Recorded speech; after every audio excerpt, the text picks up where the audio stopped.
중국의 내수 시장이 어떻게 성장해 왔는지, 그리고 그 성장이 우리나라의 어떤 경로를 통해 얼마만큼의 영향을 주어왔는지에 대해서는 이해가 부족했던 것이 사실입니다. 그래서 본 보고서에서는 중국 내수를 상품별로 나누고 각 상품의 내수 성장률 변화가 국내 산업의 성장에 미치는 영향을 글로벌 가치 사슬의 관점에서 분석해 보았습니다.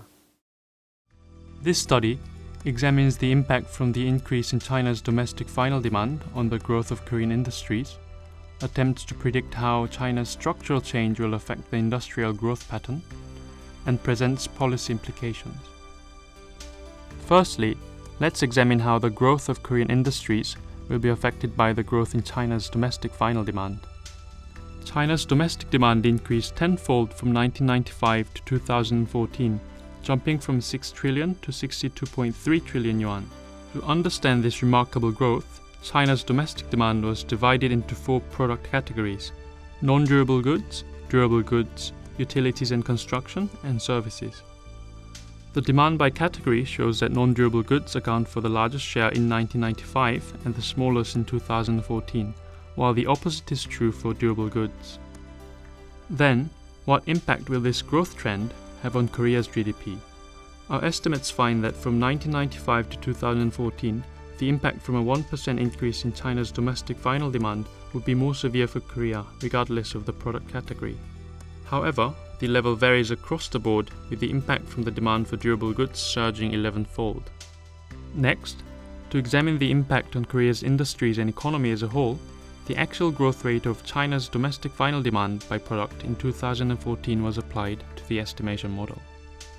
The results show that Korea's GDP would increase by 0.61% at the aggregate level in 2014.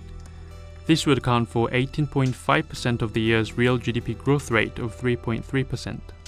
Notably, computers and electronic devices would increase by more than 2%, and electrical equipment and petrochemical products by more than 1%, which is relatively higher than other industries.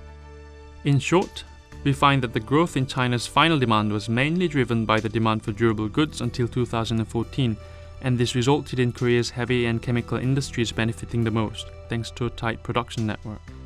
But China is currently faced with the dual problem of slowing economy and a changing industrial structure, in which growth in the services industry has exceeded that of the secondary industry. This, however, is not uncommon. In fact, many countries in the past have experienced a decline in the share of the secondary industry as GDP per capita reaches a certain level.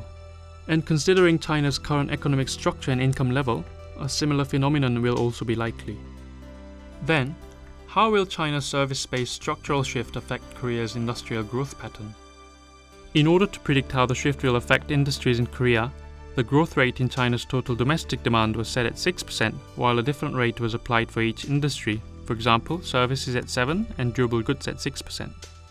Under this scenario, Korea's GDP at the industrial level would stall at 0.39%, pointing to a decrease of 0.22 percentage point compared to 2014, with the heavy and chemical industries exhibiting a particularly larger decline than other industries. Indeed, if China experiences a simultaneous slowdown in domestic demand as well as servitization, not only will it deal a heavy blow to the overall growth of Korea's industries, but its key industries, whose growth has been largely attributed to China's strong demand, will be hit particularly hard. 중국 내수 시장의 성장 속도 둔화와 구조적인 전환이 동시에 진행되면 최근에 대두되고 있는 국내 중화학공업의 공급 과잉 문제가 앞으로는 더욱 심각해질 수 있다는 것을 의미합니다.